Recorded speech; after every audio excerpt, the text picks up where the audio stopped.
Release, fully active, fully. Rastepa, fully. DJ Sika, I wine in the warika. Machondo pinda ndakafika. Enda werenga mafika. Unaweze wakutondipika.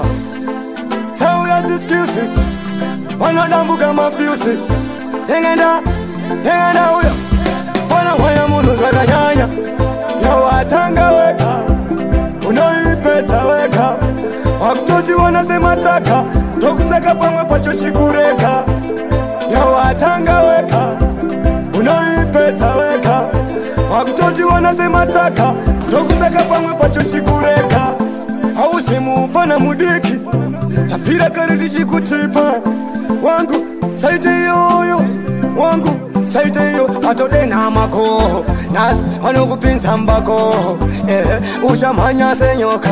Dati wanukuponda senyoka.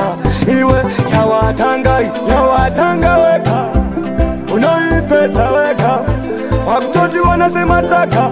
Tokusaka pamwe pacho shikureka. Yawatanga weka. Unaipeta weka. Wakutoji wanasema taka. Tokusaka pamwe pacho shikureka. Kuchanga musindo jitemba pekapu. Wangu wanakusora mekapu. Paunotika pasishapu. Iwe usatange musindo. Enda siona sora mukona. Wanakuboya netsono. Sikuna kutambiru wengano. Kana mapiano. Yawatanga weka. Unaipeta weka. Wakutoji wanasema taka. Tokusaka pamwe pacho shikureka. Yawatanga weka. Unaipeta weka. Wakutoji wanasema taka. Tokusaka pamwe pacho shikureka. Hausimu mfana mudiki. Tafira karidi shikutipa. Wangu saite yoyo. Wangu saite yo. Atode na mako. Nas wanukupinza mbako. Ushamanya senyoka. Dati wanukuponda senyoka.